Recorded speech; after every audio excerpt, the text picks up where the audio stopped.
ויש רמז מפורסם ששלהבת שווה בכל לבבך ובכל נפשך ובכל מאודיך. מדובר זה אהבת השם יתברך.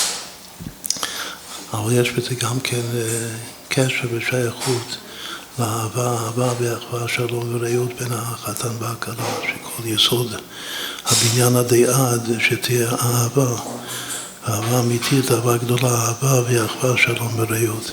אז נאמר איזה וורט, איך לקשר אתה בכל לבבך ובכל נפשך ובכל מאודיך לחתן ולכלה שלנו. שתהיה אהבה ביניהם בדוגמת, מצד אחד על פי פשט כתוב בתניא, שאהבת השם כל כך גדולה שזה במידה מסוימת מבטל, זה על חשבון האהבה של בני המשפחה. כך כתוב בחז"ל. צריך לאהוב את השם יותר מהכל. אבל מצד שני, בהמתקת העניין צריך ללמוד באהבת השם גם איך לאהוב אחד את השני. מן הסתם אנחנו זוכרים את הפירוש של חז"ל, מה זה בכל לבבך בשני יצריך, בכל נפשך ונוטל את נפשך, בכל מאודיך, בכל ממונך ובכל מידה ומידה שמודד לך, הווי מודד לו מאוד מאוד. זה ודאי צריך מיד לאמץ שבמסיבה כזאת, שמחה כזאת, צריך להודות לשם מאוד מאוד. מאוד מאוד זה בלי גבול, עד בלי די ממש להודות לשם. זו המדרגה הכי גבוהה של האהבה. אפשר להתחיל מזה. בני זוג שחיים חיים מאושרים.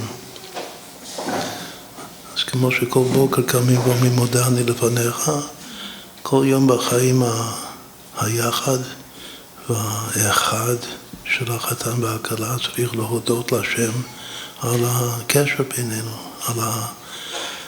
על מי המציא. מצא אישה מצא טוב, יפה רצון מהשם הטוב, אבל הממציא זה הכל יש פה, זה נס.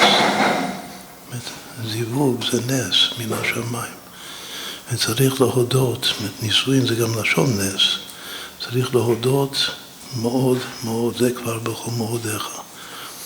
את האהבה שמוצאת את הביטוי שלה בהודיה לשם עד בלי די. מאוד מאוד. ונחזור להתחלה, מה זה בכל לבבך?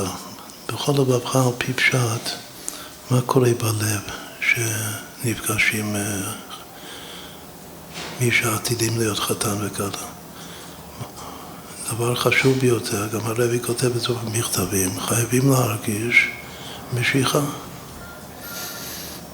משיכת הלב, אחד לשני. עכשיו, העצם המשיכה שנמשך אליך, גם על השמש הזה, מושכני אחריך נרוץ, התחלת שיר השירים. את עצם המשיכה, אחד לשני, זה נקרא בכל לבבך. מה זה כבר בכל נפשך? לא רק שאני נמשך אלייך, אני מת עלייך. בכל נפשך, הרי זה אפילו נוטל את נפשך. לא מספיק להימשך. זה ביטוי מחודש של היום, של השפה המדוברת. צריך להיות, כמו הביטוי הזה, צריך להיות כל כך הרבה אהבה, שכמו שנסביר בהמשך, מה זה אני מת עליה, שאני מוכן לבטל את כל הרצונות שלי בשביל הרצון שלך. כתוב שבכל נפשך, המילה נפש זה לשון רצון בתנ"ך. אז בכל נפשך זה בכל הרצון. מה זה כל הרצון? לא רק שאני רוצה מאוד, שאני כל כך רוצה שאני מבטל את הרצון שלי לרצון שלך. זה נקרא שאני מת עלייך. הרצון שלי זה כבר לא פונקציה. העיקר זה הרצון שלך. כמובן שאני אומר את זה מושא לחתן, גם אצל הכלה יש אותו הדבר בכיוון השני. אז אם יש כבר בכל לבבך, שזה משיכת הלב, יש גם בכל נפשך, שזה ביטול רצון, זה רצון שהוא בעצם ביטול רצון מוחלט, כמו שכתוב בברכי אבות, עשה רצונך כרצונו, בטל רצונך מפני רצונו. את התכלית של עשה רצונך כרצונו, זה בטל רצונך מפני רצונו. זה בכל נפשך. אז מה זה בכל מאודיך?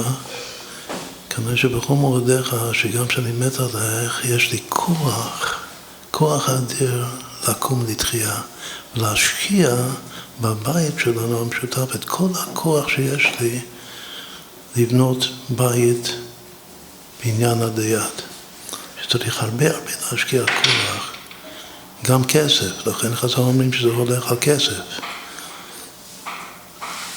אבל הפשט הכי פשוט זה מאודיך, זה כוח ומאמץ גדול ואדיר שאני משקיע בפרויקט הזה. עכשיו הפרויקט זה לבנות ביחד בית. אז כל כולי עכשיו מוקדש ומושקע בתוך זה. זה בכל מאודיך. שזה בעצם אחרי שאני כבר, מה קורה שאפילו נוטה את נפשך, האדם הוא כבר לא פה. גם אז, אם הוא יעשה מאמץ, הקיצור ולמנו שוכני עפר. חושבים שזה טל תחייה. זה פשוט ששם כבר הוא מתעורר, נמאס לו שם. צריך